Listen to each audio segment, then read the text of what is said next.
Hi friends, ಎಲ್ಲರಿಗೂ ನಮಸ್ಕಾರ. ಬನ್ನಿ ಫ್ರೆಂಡ್ಸ್, ಶಾರದೆ ಸೀರಿಯಲ್ನ ಇವತ್ತಿನ ಸಂಚಿಕೆಯಲ್ಲಿ ಏನಾಗ್ತಿದೆ ಅಂತ ನೋಡ್ಕೊಬರೋಣ.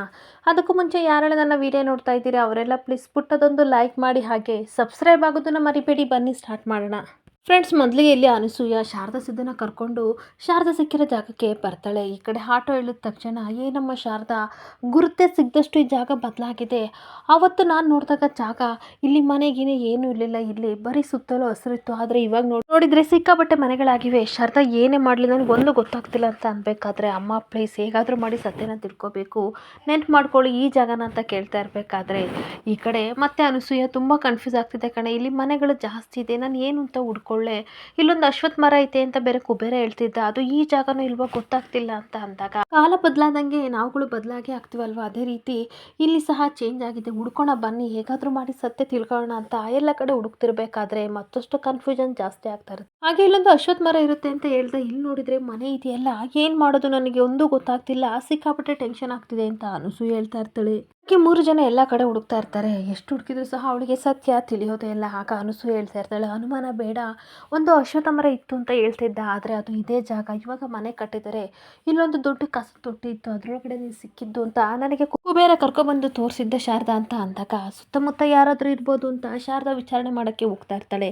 ಹಾಗೆ ಒಬ್ಬ ಮನುಷ್ಯ ಸಿಕ್ಕಿದಾಗ, ಅಣ್ಣ ಒಂದು 10-20 ವರ್ಷದಿಂದ ಏನಾದರೂ ಇಲ್ಲಿ ಒಂದು ದೊಡ್ಡ ಮರ ಇತ್ತ ಅಂತ ಅಂದಾಗ, ಹೌದಮ್ಮ ಒಂದು ಮರ ಇತ್ತು, ಅದು ಅಶ್ವತ್ಥ ಮರ ಇಲ್ವೋ ಅಂತ ನನಗೆ ಗೊತ್ತಿಲ್ಲ, ಒಟ್ಟಾರೆ ಒಂದು ಮರ ಇತ್ತು, ಅದು ಬಿದ್ದೋದ್ಮೇಲೆ ನಾವು ಮನೆ ಕಟ್ಕೊಂಡಿದ್ದು ಅಂತ ಅಂದಾಗ, ಅಣ್ಣ ಪ್ಲೀಸ್ ಒಂದು ಸತ್ಯನ ತಿಳ್ಕೊಳಕ್ಕೆ ಬಂದಿದ್ವಿ, ದಯವಿಟ್ಟು ಸತ್ಯ ಹೇಳಿ ಅಂತ ಅಂದಾಗ, ನಿಜವಾಗ್ಲೂ ನನಗೆ ಗೊತ್ತಿಲ್ಲಮ್ಮ, ಎಲ್ಲ ಮರ್ತು ಹೋಗಿದೆ ಅಂತ ಹೇಳ್ತಾ ಇರ್ತಾರೆ. ಹಾಗೆ ಶಾರದಾ ಕಣ್ಣೀರು ಹಾಕೊಂಡು ಆ ಮನೆ ಹತ್ರ ಬಂದ್ಬಿಟ್ಟು ತನ್ನ ಹಳೆ ನೆನಪೆಲ್ಲ ನೆನ್ಪು ಮಾಡ್ಕೋತಾ ಇರ್ತಾಳೆ. ನಾನು ಕಸದ ಪುಟ್ಟೊಳಗೆ ಬಿದ್ದಿದ್ದೆ ಅಂತ ಅಂದರೆ ನಮ್ಮಪ್ಪ ಇಲ್ಲಿಂದೆಲ್ಲ ನನ್ನನ್ನು ಕರ್ಕೊಂಡು ಹೋಗಿದ್ದಾರೆ ಅಂತ ಕುಬೇರ ನೆನೆಸ್ಕೊಂಡು ಕಣ್ಣೀರು ಹಾಕೊಂಡು ನಿಂತಿರ್ಬೇಕಾದ್ರೆ ಸಿದ್ದು ಹೇಳ್ತಾ ಇರ್ತಾನೆ, ನೋಡಿ ಶಾರದಾ ಅವರೇ, ಅನಸೂಯಮ್ಮ ಹೇಳ್ದಿರೋ ಹಾಗೆ ಇಲ್ಲಿ ಅಶ್ವತ್ಥ ಮರ ಇತ್ತು, ಅದಂತೂ 100% ಗ್ಯಾರಂಟಿ. ಹಾಗಾದರೆ ಅಕ್ಕಪಕ್ಕ ಯಾವುದಾದ್ರೂ ಹಾಸ್ಪಿಟ್ಲ್ ಇರ್ಬೋದು, ಅದನ್ನು ವಿಚಾರಿಸಿದ್ರೆ ನಮಗೆ ಸತ್ಯ ತಿಳಿಯುತ್ತೆ ಅಂತ ಹೇಳ್ಬೇಕಾದ್ರೆ ಅನಸೂಯ ಹೇಳ್ತಾ ಇರ್ತಾಳೆ, ಅದೇಂಗೆ ಹೇಳ್ತೀರಾ ಸಿದ್ಧಾರ್ಥ ಅವರೇ, ಹಾಸ್ಪಿಟ್ಲಿಂದ ಯಾರಾದರೂ ಮಗುನ ಕಸ ತೊಟ್ಟಿಲಿ ಬಿಸಾಕ್ತಾರ ಅಂತ ಅಂದಾಗ, ಇದ್ರೂ ಇರ್ಬೋದು, ನಾನು ಊಹೆ ಅಷ್ಟೇ, ಬನ್ನಿ ಅಕ್ಕಪಕ್ಕ ಯಾವ್ದಾದ್ರು ಹಾಸ್ಪಿಟ್ಲ್ ಇದ್ರೆ ವಿಚಾರಿಸೋಣ ಅಂತ ಹಾಸ್ಪಿಟಲ್ ಹುಡ್ಕೊಂಡು ಹೋಗ್ತಿರ್ಬೇಕಾದ್ರೆ ಶಾರದಾ ಒಂದು ಹಾಸ್ಪಿಟಲ್ನ ನೋಡ್ತಾಳೆ. ಓಡೋಡಿ ಹೋಗ್ತಿರ್ಬೇಕಾದ್ರೆ, ಶಾರದಾ ಅವರೇ ನಿಂತ್ಕೊಳ್ಳಿ ನಿಧಾನ, ಯಾಕೆ ಹಿಂಗೆ ಓಡಿ ಬಂದ್ರಿ ಅಂತ ಅಂದಾಗ, ನಾನು ಹುಟ್ಟಿರೋ ಹಾಸ್ಪಿಟ್ಲು ಇದಿರ್ಬೋದು ಅಂತ ನೋಡೋಕೆ ಬಂದೆ ಸರ್, ಆದರೆ ಇದಲ್ಲ ಅಂತ ಕಣ್ಣೀರು ಹಾಕ್ತಾ ಇರ್ತಾಳೆ. ಬೇಜಾರು ಮಾಡ್ಕೋಬೇಡಿ ಶಾರದಾ ಅವರೇ, ನಾವು ಅಂದ್ಕೊಂಡಿದ್ದು ಅಷ್ಟು ಬೇಗ ಸಿಗಲ್ಲ, ನಮ್ಮ ಪ್ರಯತ್ನ ನಾವು ಮಾಡೋಣ, ಬನ್ನಿ ಬೇರೆ ಕಡೆ ವಿಚಾರಿಸೋಣ ಅಂತ ಹೋಗ್ತಾ ಇರ್ತಾನೆ. ಹಾಗೆ ಶಾರದಾ ಮತ್ತು ಅನಸೂಯ ಅಕ್ಕಪಕ್ಕ ಇರೋ ಹಾಸ್ಪಿಟ್ಲೆಲ್ಲ ವಿಚಾರಿಸ್ತಿರ್ಬೇಕಾದ್ರೆ ಸೆಕ್ಯೂರಿಟಿ ಅವರು ಹೇಳ್ತಾ ಇರ್ತಾರೆ, ಇದು ಕಣ್ಣಿನ ಆಸ್ಪತ್ರೆ ಅಮ್ಮ, ಇದು ಹೆರಿಗೆ ಹಾಸ್ಪಿಟ್ಲ್ ಅಲ್ಲ, ಮುಂದೆ ಒಂದು ಹಾಸ್ಪಿಟ್ಲ್ ಇದೆ, ಅಲ್ಲಿ ಹೋಗಿ ವಿಚಾರಿಸಿ ಅಂತ ಅಂದಾಗ ಇವರೆಲ್ಲ ಸಿಕ್ಕಾಪಟ್ಟೆ ಟೆನ್ಷನ್ ಮಾಡ್ಕೊಂಡು ಹೋಗ್ತಾ ಇರ್ತಾರೆ. ಹಾಗೆ ಎಷ್ಟು ಹುಡುಕಿದ್ರು ಸಹ ಹಾಸ್ಪಿಟಲ್ ಸಿಗ್ದಲೇ ಇರಬೇಕಾದ್ರೆ ಕಂಗಾಲಾಗಿ ನಿಂತಿದ್ದಾಗ ಒಬ್ಬ ವ್ಯಕ್ತಿ ಬರ್ತಾರೆ. ಆಗ್ಲಿಂದ ನೋಡ್ತಾ ಇದ್ದೀನಿ, ಏನು ಹುಡುಕ್ತಿದ್ದೀರಾ, ಏನಾದರೂ ಕಳೆದೋಗಿದೆಯಾ, ಅದೇನು ಕೇಳಿ ನಮ್ಮ ಕೈಲಾದಷ್ಟು ಸಹಾಯ ಮಾಡ್ತೀವಿ ಅಂತ ಅಂದಾಗ, ತುಂಬ ವರ್ಷಗಳ ಹಿಂದೆ ಸರ್ ಇಲ್ಲೊಂದು ಹಾಸ್ಪಿಟ್ಲ್ ಇತ್ತಂತೆ, ಹೆರಿಗೆ ಹಾಸ್ಪಿಟ್ಲ್, ಅದು ನಿಮಗೆ ಗೊತ್ತಾ, ಒಂದು ವಿಷಯ ಕೇಳಬೇಕಿತ್ತು ಅಂತ ಅಂದಾಗ, ಇಲ್ಲಿ ಹೊಸ ರೋಡಲ್ಲಿ ಯಾವುದೋ ಅಂಥ ಹಾಸ್ಪಿಟ್ಲ್ ಇಲ್ಲಪ್ಪ, ಒಂದು ಗಲ್ಲಿಲಿದೆ, ಅದು ಇವಾಗ ಸ್ವಲ್ಪ ಆಲ್ಟ್ರೇಷನ್ ಆಗಿದೆ, ಅಲ್ಲಿಗೆ ಹೋಗಿ ವಿಚಾರಿಸಿ, ಇನ್ಫಾರ್ಮೇಷನ್ ಸಿಕ್ಕಿದ್ರು ಸಿಗ್ಬೋದು ಅಂತ ಅಂದಾಗ, ಥ್ಯಾಂಕ್ ಯು ಸೋ ಮಚ್ ಅಂತ ಶಾರದಾ ಸಿದ್ದು ಕಣ್ಣೀರು ಹಾಕ್ಕೊಂಡು ಹುಡುಕ್ತಾ ಇರ್ತಾರೆ. ಹಾಗೆ ಸಿಕ್ಕ ಹಾಸ್ಪಿಟ್ಲ್ಗಳಲ್ಲೆಲ್ಲ ಸಹ ಇದು ಹೆರಿಗೆ ಹಾಸ್ಪಿಟ್ಲ, 20 ವರ್ಷದಿಂದ ಈ ಹಾಸ್ಪಿಟ್ಲು ಇತ್ತ ಅಂತ ಅನ್ಬೇಕಾದ್ರೆ ಅಲ್ಲಿರೋ ಸಿಸ್ಟ್ರೆಲ್ಲ, ಇಲ್ಲ ಆ ಥರ ಹಾಸ್ಪಿಟಲ್ ಯಾವುದೂ ಇಲ್ಲ ಅಂತ ಹೇಳ್ತಾ ಇರ್ತಾರೆ.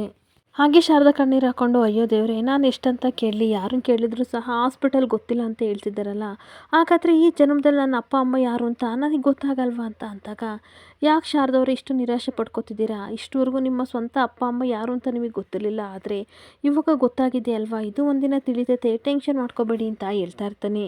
ಹಾಗೆ ನೋಡಿ ಶಾರದವ್ರು, ಟೆನ್ಷನ್ ಮಾಡ್ಕೋಬೇಡಿ, ಕಾಲನ ಎಲ್ಲನೂ ಸಹ ಉತ್ತರನ ಕೊಡುತ್ತೆ, ಅಲ್ಲಿವರೆಗೂ ನಾವು ತಾಳ್ಮೆಯಿಂದ ಇರಬೇಕಷ್ಟೇ, ಸ್ವಲ್ಪ ವೆಯ್ಟ್ ಮಾಡಿ ಅಂತ ಸಮಾಧಾನ ಮಾಡ್ತಾ ಇರ್ತಾನೆ. ಹಾಗೆ ಶಾರದಾ ಕಣ್ಣೀರು ಹಾಕೊಂಡು, ಇನ್ನೇನು ಮಾಡಲಿ ಸರ್, ನನಗೆ ಏನು ಮಾಡಬೇಕಂತ ಗೊತ್ತಾಗ್ತಿಲ್ಲ ಅಂತ ಅಂದಾಗ, ಕಣ್ಣೀರು ಹಾಕೋದ್ರಿಂದ ಪ್ರಾಬ್ಲಮ್ ಸಾಲ್ವ್ ಆಗಲ್ಲ, ಆತ್ಮವಿಶ್ವಾಸ ಧೈರ್ಯ ಎರಡೂ ಸಹ ನಿಮ್ಮ ಮನಸ್ಸಲ್ಲಿ ಇರಬೇಕು, ನಾವು ಮಾಡೋ ಕೆಲಸ ಪ್ರಾಮಾಣಿಕತೆಯಿಂದ ಇದ್ದರೆ ಖಂಡಿತ ನಮಗೆ ಪ್ರತಿಫಲ ಸಿಗುತ್ತೆ, ನೀವು ಧೈರ್ಯವಾಗಿರಿ, ಆತ್ಮವಿಶ್ವಾಸ ಕಳ್ಕೊಬೇಡಿ, ಬನ್ನಿ ಹೋಗೋಣ ಅಂತ ಹಾಸ್ಪಿಟ್ಲ್ ವಿಚಾರಿಸ್ಕೊಂಡು ಹೋಗ್ತಿರ್ಬೇಕಾದ್ರೆ ಹಾಗೆ ರಿಸೆಪ್ಷನಿಸ್ಟ್ ಹತ್ರ ಬರ್ತಾರೆ. ಒಂದು ಇನ್ಫಾರ್ಮೇಷನ್ ಬೇಕಿತ್ತು ಸರ್ ಪ್ಲೀಸ್, 25 ವರ್ಷದ ಬೇಕು, ಆ ಬುಕ್ ಎಲ್ಲಿದೆ ಅಂತ ಹೇಳ್ತೀರಾ, ರಿಜಿಸ್ಟ್ರನ್ನ ಕೊಡಿ ಅಂತ ಸಿದ್ದು ಕೇಳ್ತಿರ್ಬೇಕಾದ್ರೆ, ಅಯ್ಯೋ ಸರ್ ಈ ರೀತಿ ಹೇಳ್ತಿದ್ರೆ 25 ವರ್ಷದ ರಿಜಿಸ್ಟರ್ ನಮ್ಮ ಹತ್ರ ಇರಲ್ಲ ಅಂತ ಅಂದಾಗ, ಹಾಗೆಲ್ಲ ಅನ್ಬೇಡಿ, ತಾಯಿ ಮಗಳು ಒಂದು ಮಾಡಿದ ಪುಣ್ಯ ನಿಮಗೆ ಬರುತ್ತೆ, ದಯವಿಟ್ಟು ಕೋಪ್ರೇಟ್ ಮಾಡಿ, ಹೆಲ್ಪ್ ಮಾಡಿ ಸರ್ ಅಂತ ರಿಕ್ವೆಸ್ಟ್ ಮಾಡ್ಕೋತಿರ್ಬೇಕಾದ್ರೆ, ಹಾಗೆ ರಿಸೆಪ್ಷನಿಸ್ಟ್ ಮೇಡಮ್ ಹೇಳ್ತಾ ಇರ್ತಾರೆ, ನೋಡಿ ಕವಿತಾ ಅವರೇ, ಹಳೆ ಓಲ್ಡ್ ಫೈಲ್ ಇದೆಯಲ್ಲ ಅದನ್ನೆಲ್ಲ ತೊಗೊಬನ್ನಿ ಅಂತ ಅಂದಾಗ, ಸರಿ ಅಂತ ತೊಗೊಬಂದು ಶಾರದಾ ಕೈಗೆ ಕೊಟ್ಟಾಗ ಎಲ್ಲ ಡಾಕ್ಯುಮೆಂಟ್ನ ಚೆಕ್ ಮಾಡ್ತಾ ಇರಬೇಕಾದ್ರೆ ಡೇಟ್ ಆಫ್ ಬರ್ತ್ನ ಚೆಕ್ ಮಾಡ್ತಾ ಇರ್ತಾಳೆ.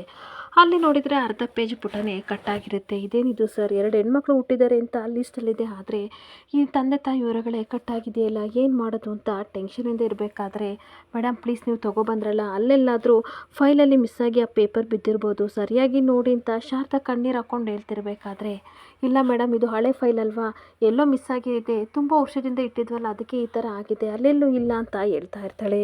ಇಷ್ಟು ಸಿಕ್ಕಿದೆ ನಿಮ್ಮ ಪುಣ್ಯ ಮೇಡಮ್ ಅಂತ ಹೇಳ್ತಿರ್ಬೇಕಾದ್ರೆ ಸಿದ್ದು ಶಾರದಾ ಟೆನ್ಷನ್ ಮಾಡ್ಕೊಂಡು ನಿಂತ್ಕೊಂಡಿದ್ರೆ, ಇನ್ನೊಂದು ಕಡೆ ಅವ್ರ ಟೆನ್ಷನ್ನ ನೋಡಿಕೊಂಡು ಪಾರಿಜಾತ ಜ್ಯೋತಿಕಾ ಸಿಕ್ಕಾಬಟ್ಟೆ ಖುಷಿ ಪಡ್ತಾ ಇರ್ತಾರೆ. ಅಯ್ಯೋ ಶಾರದಾ, ನಿನ್ನ ತಂದೆ ತಾಯಿ ಜಾತಕನ ಹುಡ್ಕೋಕ್ಕೆ ಎಷ್ಟೆಲ್ಲ ಟ್ರೈ ಮಾಡ್ತಾ ಇದೀಯಾ, ಆದರೆ ನಿನ್ನ ಜಾತಕ ನನ್ನ ಕೈಲಿದೆ ಕಣೆ ಅಂತ ಹೇಳ್ಕೊಂಡು ಖುಷಿ ಪಡ್ತಾ ಇರ್ತಾನೆ. ಹಾಗೆ ಈ ಜಾತಕ ನಿನ್ನ ಕೈಗೆ ಯಾವತ್ತೂ ಸಿಗಲ್ಲ ಅಂತ ನಡೆದಿರೋ ಘಟನೆ ನೆನಪು ಮಾಡಿಕೊಂಡು ಖುಷಿ ಪಡ್ತಾ ಇರ್ತಾಳೆ.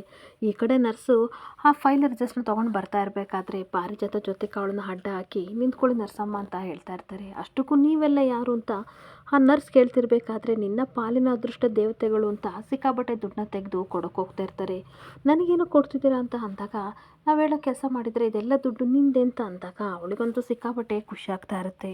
ಹಾಗೆ ನಾನು ಏನು ಕೆಲಸ ಮಾಡಬೇಕು ಮೇಡಮ್ ಅಂತ ಅಂದಾಗ, ನಿನ್ನ ಕೈಲಿರೋ ಬುಕ್ಸ್ ಕೊಡು ಅಂತ ಅಂದ್ಕೊಂಡು ಆ ಲೆಡ್ಜರ್ನ ಕಿತ್ಕೊಂಡು ಅಲ್ಲಿರೋ ಡೀಟೇಲ್ಸ್ನ ಹಾರ್ಕೋತಾ ಇರ್ತಾಳೆ. ಏನು ಮೇಡಮ್ ಈ ರೀತಿ ಮಾಡಿದ್ರಿ, ಗೊತ್ತಾದರೆ ನನ್ನ ಕೆಲಸ ಹೋಗುತ್ತೆ ಅಂತ ಅಂದಾಗ, ಇದು ತುಂಬ ಓಲ್ಡು ಲೆಡ್ಜರು, ತಲೆ ಕೆಡಿಸ್ಕೋಬೇಡ, ಇದನ್ನು ಯಾರೂ ಕೇಳೋಕ್ಕೆ ಬರಲ್ಲ, ಹಾಗೆ ಕೈ ತುಂಬ ದುಡ್ಡು ಕೊಟ್ಟಿದ್ದೀನಲ್ವ ನೀನು ಮ್ಯಾನೇಜ್ ಮಾಡು ಅಂತ ಸಿಸ್ಟರ್ಗೆ ಹೇಳ್ತಾ ಇರ್ತಾಳೆ. ಹಾಗೆ ಇನ್ನೊಂದು ಕಡೆ ಸಿಸ್ಟರು ಆ ಲೆಡ್ಜರ್ನ ಕೊಡಿ ಅಂತ ಅಂದಾಗ, ಅಲ್ಲ ನನಗೆ ಯಾಕೋ ಡೌಟ್ ಬರ್ತಾ ಇದೆ, ಇದು ತುಂಬ ದಿನಗಳಿಂದ ಈ ಪೇಜು ಹರಿದೋಗಿಲ್ಲ, ಯಾರೋ ಬೇಕು ಅಂತ ರೀಸೆಂಟಾಗಿ ಹರಿದಿರೋ ಆಗಿದೆ ಅಂತ ಅಂದಾಗ ಸಿಸ್ಟರ್ ಕೋಪ ಮಾಡಿಕೊಂಡು, ಏನು ಸರ್ ಈ ರೀತಿ ಹೇಳ್ತಿದ್ದೀರಾ, ನಾನೇನಾದರೂ ಕಟ್ ಮಾಡಿ ಕೊಟ್ಟಿದ್ದೀನಾ, ನಿಮಗೆ ಕೊಟ್ಟಿದ್ದೆ ಹೆಚ್ಚು ಅಂತ ಅಂದಾಗ, ಹಾಗಲ್ಲ ಹೇಳ್ತಿರೋದು, ನಮಗೆ ಬೇಕಿರೋ ಮಾಹಿತಿ ಮಾತ್ರ ಕಟ್ಟಾಗಿದೆಯಲ್ಲ, ಅದಕ್ಕೆ ನನಗೆ ಡೌಟ್ ಬಂತು ಅಂತ ಸಿದ್ದು ಹೇಳ್ತಿರ್ಬೇಕಾದ್ರೆ ಶಾರದಾ ಕಣ್ಣೀರು ಹಾಕ್ಕೊಂಡು, ಏನು ಸರ್ ನಾವು ಕಷ್ಟಪಟ್ಟಿದ್ದಕ್ಕೂ ಪ್ರತಿಫಲ ಸಿಗಲಿಲ್ವಲ್ಲ ಅಂತ ಹೇಳ್ತಾ ಇದ್ದರೆ, ಈ ಕಡೆ ಅನಸು ಹೇಳ್ತಾ ಇರ್ತಾಳೆ, ಸಿದ್ಧಾರ್ಥ ಅವರೇ ನೀವು ಹೇಳೋದೇನಕ್ಕೋ ಕರೆಕ್ಟ್ ಆಗಿದೆ, ಯಾರೋ ಬೇಕು ಅಂತ ಈ ಕೆಲಸ ಮಾಡಿದ್ದಾರೆ ಅಂತ ಅಂದಾಗ ಜ್ಯೋತಿಕನಿಗೆ ಸಿಕ್ಕಾಬಟ್ಟೆ ಶಾಕ್ ಆಗ್ತಾ ಇರುತ್ತೆ. ಹಾಗೆ ನನ್ನ ತಪ್ಪ ಅಮ್ಮನ್ನ ಯಾವ ರೀತಿ ನಾನು ಹುಡುಕ್ಲಿ ಸರ್, ಏನು ಮಾಡಲಿ ಭರವಸೆನೇ ಇಲ್ವಲ್ಲ ಅಂತ ಅಂದಾಗ, ತಲೆ ಕೆಡಿಸ್ಕೋಬೇಡಿ, ಬೇರೆ ಯಾವುದಾದ್ರೂ ದಾರಿ ನೋಡೋಣ ಬನ್ನಿ ಅಂತ ಸಿದ್ದು ಶಾರದನ ಕರ್ಕೊಂಡು ಹೋಗ್ತಿರ್ಬೇಕಾದ್ರೆ ಅಲ್ಲೊಬ್ಳು ಹುಚ್ಚಿ ಓಡೋಡಿ ಬರ್ತಾ ಇರ್ತಾಳೆ. ಬಂದ್ಬಿಟ್ಟು ನೀನು ನಿಮ್ಮ ಅಮ್ಮ ನೋಡ್ಕೊಂಡು ಬಂದಿದ್ದೀಯ ಅಲ್ವಾ ಅಂತ ಅಂದಾಗ ಶಾರದನಿಗೆ ಸಿಕ್ಕಾಬಟ್ಟೆ ಶಾಕ್ ಆಗ್ತಾ ಇರುತ್ತೆ.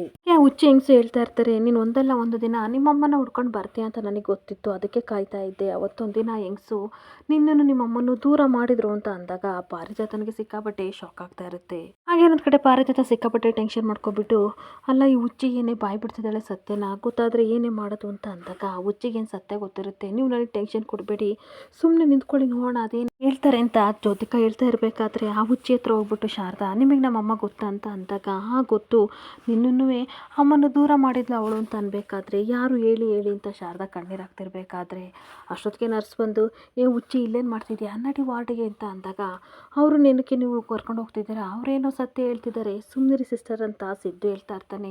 ಅಯ್ಯೋ ಸರ್ ಇವ್ರ ಮಾತನ್ನ ನಂಬ್ತಿದ್ದೀರಲ್ಲ, ಇವರೊಬ್ಬರು ದೊಡ್ಡ ಹುಚ್ಚಿ, ಯಾರು ಬಂದರೂ ಇದೇ ರೀತಿ ಮಾತಾಡ್ತಾರೆ, ನಿಮಗೆ ಅಮ್ಮ ಗೊತ್ತಾ ಮಗಳು ಗೊತ್ತಾ ಅಂತ ಅಂತಾರೆ, ಇವ್ರ ಮಾತನ್ನ ನಂಬೇಡಿ ಅಂತ ಅವಳನ್ನ ಕರ್ಕೊಂಡು ಹೋಗ್ತಾ ಇದ್ದರೆ ಶಾರದಾ ಸಿಕ್ಕಾಬಟ್ಟೆ ಕಣ್ಣೀರು ಹಾಕ್ಕೊಂಡು ನಿಂತ್ಕೊಬಿಡ್ತಾಳೆ. ಹಾಗೆ ಏನು ಸರ್ ಇನ್ನೇನು ಸತ್ಯ ಸಿಕ್ತು ಅಂತ ಅಂದ್ಕೊಂಡೆ, ಈಗೆಲ್ಲ ಆಗ್ತಿದೆ ಅಂತ ಅಂದಾಗ, ಭರವಸೆ ಕಳ್ಕೊಬೇಡಿ ಬನ್ನಿ ಹೋಗೋಣ ಅಂತ ಕರ್ಕೊಂಡು ಹೋಗ್ತಾ ಇರ್ತಾನೆ. ಹಾಗೆ ಇನ್ನೊಂದು ಕಡೆ ಪಾರಿಜಾತ, ಅಪ್ಪ ಸದ್ಯ ಗೋಲ್ಡಿ ಆ ಹುಚ್ಚಿ ಎಲ್ಲಿ ಸತ್ಯ ಬಾಯ್ಬಿಡ್ತಾಳೆ ಅಂತ ಅಂದ್ಕೊಂಡಿದ್ದೆ, ಆ ಸಿಸ್ಟ್ರು ಬಂದು ನನ್ನ ಬಚಾವ್ ಮಾಡಿದ್ರು, ಇಲ್ಲ ಅಂತಂದರೆ ನನ್ನ ಗತಿ ಅಷ್ಟೇ ಅಂತ ಹೇಳ್ಕೊಂಡು ಉಸಿರು ಬಿಡ್ತಾ ಇರ್ತಾಳೆ. ಇನ್ನೊಂದು ಕಡೆ ಸಿದ್ದು, ನನಗೆ ಕೆಲವೊಂದು ಅನುಮಾನಗಳಿದ್ದಾವೆ, ಅದನ್ನು ಕ್ಲಾರಿಟಿ ತೊಗೊಬರ್ತೀನಿ, ನೀವಿಬ್ರು ಹೋಗ್ತಾ ಇರಿ, ಒಂದು 5 ನಿಮಿಷ ಬರ್ತೀನಿ. ಇನ್ನೊಂದು ಕಡೆ ಸಿದ್ದು ಹೋಗ್ತಾ ಇರ್ತಾನೆ. ಇನ್ನೊಂದು ಕಡೆ ಅನಸೂಯನೂ ಸಹ ನಾನು ಬರ್ತೀನಿ, ಇಲ್ಲಾದರೂ ಹಳೆ ಸಿಸ್ಟ್ರ್ ಇದ್ದಾರ ನೋಡ್ಕೊ ಬರ್ತೀನಿ ಶಾರದಾ ಅಂತ ಹೋಗ್ತಿರ್ಬೇಕಾದ್ರೆ ಶಾರದಾ ಒಬ್ಬಳು ನಿಂತ್ಕೊಂಡು ಯೋಚನೆ ಮಾಡ್ತಿರ್ಬೇಕಾದ್ರೆ ಅಷ್ಟೊತ್ತಿಗೆ ಮುರಳಿ ಬರ್ತಾನೆ. ಮುರಳಿ ಬಂದು ಚಿಟಿಕೆ ಹೊಡೆದ ತಕ್ಷಣ ಶಾಕ್ ಆಗಿ ನೋಡಿದಾಗ, ನನಗೆ ಗೊತ್ತಿತ್ತು ಶಾರದಾ ನಿನ್ನ ಬಂಡವಾಳ ಯಾವ ರೀತಿ ಬಯಲಾಯ್ತು ನೋಡು, ನೀನು ಯಾವುದೋ ಪಾಪದ ಹುಡುಗಿ ಅಂತ ಅಂದ್ಕೊಂಡಿದ್ದೆ, ಆದರೆ ಇವಾಗ ಅದು ಸತ್ಯ ಆಯ್ತು ನೋಡು, ನಾನು ಇಷ್ಟು ದಿನ ಬಾಯಿ ಬಿಟ್ಟಿರಲಿಲ್ಲ ಅಂತ ಅಂದಾಗ ಅವಳಿಗೆ ಸಿಕ್ಕಾಬಟ್ಟೆ ಶಾಕ್ ಆಗ್ತಾ ಇರುತ್ತೆ. ಹಾಗೆ ಶಾರದಾ ಕೋಪ ಮಾಡ್ಕೊಂಡು, ಏನು ನಿಮ್ಮ ಮಾತಿನ ಅರ್ಥ ಅಂತ ಅಂದಾಗ, ಇನ್ನೇನು ಶಾರದಾ ನಿನ್ನ ಎತ್ತು ತಾಯಿ ಪ್ರಾಯದಲ್ಲಿ ಏನೇನು ತಪ್ಪು ಮಾಡಿದ್ಲೋ ಅದಕ್ಕೆ ನೀನು ಹುಟ್ಟಿದ ತಕ್ಷಣ ಕಸದ ಬುಟ್ಟಿಲಿ ಬಿಸಾಕಿದ್ದಾಳೆ ಅಂತ ಅಂದಾಗ ಇವಳಿಗಂತೂ ಸಿಕ್ಕಾಬಟ್ಟೆ ಕಣ್ಣೀರ್ ಜೊತೆಗೆ ತುಂಬ ಶಾಕ್ ಸಹ ಆಗ್ತಾ ಇರುತ್ತೆ. ಹಾಗೆ ಅಂತ ಕಳಂಕ ಹೊತ್ಕೊಂಡು ನಿನ್ನ ಸಾಕಾಗದೆ ನಿನ್ನನ್ನು ಬಿಟ್ಟು ಹೋಗಿದ್ದಾಳೆ, ಅವತ್ತು ಅವಳು ನಿನ್ನ ಕತ್ತಿಡ್ದು ಏನಾದರೂ ಸಾಯಿಸಿದ್ರೆ ಇವತ್ತು ನಾವೆಲ್ಲ ಕಷ್ಟಪಡೋ ಅವಶ್ಯಕತೆ ಇರ್ತಿಲ್ಲ ಅಂತ ಅಂದಾಗ ಇವಳಿಗಂತೂ ಸಿಕ್ಕಾಬಟ್ಟೆ ಕೋಪ ಬರ್ತಾ ಇರುತ್ತೆ. ಶಾರದಾ ಕಣ್ಣೀರು ಹಾಕೊಂಡು, ನೋಡಿ ದಯವಿಟ್ಟು ನನ್ನ ತಾಯಿ ಬಗ್ಗೆ ಈ ರೀತಿ ಮಾತಾಡಬೇಡಿ ಅಂತ ಅಂದಾಗ, ಮಾತಾಡ್ತೀನಿ ಕಣೆ ಮಾತಾಡ್ತೀನಿ, ಅವತ್ತು ನಿಮ್ಮಮ್ಮ ಬಿಟ್ಟೋದಾಗ ನಾಯಿ ನರಿ ಯಾವುದಾದ್ರೂ ಸಹ ನಿನ್ನನ್ನು ಬಂದು ತಿನ್ಕೋಬೇಕಿತ್ತು, ಅದನ್ನು ಬಿಟ್ಟು ಅವನ್ಯಾರ ಬಂದು ನಿನ್ನನ್ನು ಕರ್ಕೊಂಡೋಗಿ ಸಾಕಿ ಸಲಹಿ ದೊಡ್ಡೋಲನ್ನಾಗಿ ಮಾಡಿ ನಿನ್ನನ್ನು ಮದುವೆ ಮಾಡ್ದ, ನಿನಗೊಂದು ಮಗುನೂ ಆಯಿತು, ಅದೇನೋ ಹೇಳ್ತಾರಲ್ಲ ನಿಮ್ಮ ಅಮ್ಮನ ಚಾಳಿ ನಿನಗೂ ಸಹ ಬಂದ್ಬಿಡ್ತು ಹೇಳ್ತಿರ್ಬೇಕಾದ್ರೆ ಶಾರದಾ ಸಿಕ್ಕಾಬಟ್ಟೆ ಕೋಪ ಮಾಡ್ಕೊಂಡು, ನಮ್ಮ ಅಮ್ಮನ ಬಗ್ಗೆ ಈ ರೀತಿ ಎಲ್ಲ ಮಾತಾಡಬೇಡಿ ಅಂತ ಅಂದಾಗ ಮುಚ್ಚೆ ಬಾಯಿನ ಸಹವಾಸ ದೋಷ ಅಂತ ಅಂತಾರಲ್ಲ, ನಿಮ್ಮಮ್ಮ ಯಾರನ್ನ ನೋಡಿಕೊಂಡು ನಿನ್ನನ್ನು ಎತ್ತಲೋ ಕಾಣೆ ನನಗಂತೂ ಗೊತ್ತಿಲ್ಲ, ಆದರೆ ನೀನು ಸಹ ನಿನ್ನ ಗಂಡ ಬಿಟ್ಮೇಲೆ ನನ್ನ ಮಗನ ಬುಟ್ಟಿಗೆ ಹಾಕ್ಕೊಂಡೆ ಅಂತ ಅಂದಾಗ ಅವಳಿಗಂತೂ ಸಿಕ್ಕಾಬಟ್ಟೆ ಶಾಕ್ ಆಗ್ತಾ ಇರುತ್ತೆ. ಎಷ್ಟೇ ಆಗಲಿ ಅಮ್ಮನ ಬುದ್ಧಿ ನಿನಗೂ ಬರಲೇಬೇಕಲ್ವಾ, ನೂಲಿನಂತೆ ಸೀರೆ ತಾಯಿಯಂತೆ ಮಗಳು ಸರಿಯಾಗಿದೆ ನಿಮ್ಮ ಜೋಡಿ ಅಂತ ಅಂದಾಗ ಅವಳಿಗಂತೂ ಸಿಕ್ಕಾಬಟ್ಟೆ ಶಾಕ್ ಆಗ್ತಾ ಇರುತ್ತೆ. ಹಾಗೆ ನಿನ್ನಂತೆ ಹೆಂಗ್ಸ್ ಕಟ್ಕೊಂಡು ನನ್ನ ಮಗ ಅದೇಗೆ ಸಂಸಾರ ಮಾಡ್ತಾನೆ ಅಂತ ಹೇಳ್ಬೇಕಾದ್ರೆ ಶಾರದಾ ಸಿಕ್ಕಾಬಟ್ಟೆ ಕೋಪ ಮಾಡ್ಕೊಂಡು ಮುರುಳಿಗೆ ಹೊಡೆಯೋಕ್ಕೆ ಕೈ ಎತ್ತುತ್ತಾ ಇದ್ರೆ ಇವನಿಗಂತೂ ಸಿಕ್ಕಾಬಟ್ಟೆ ಶಾಕ್ ಆಗ್ತಾ ಇರುತ್ತೆ.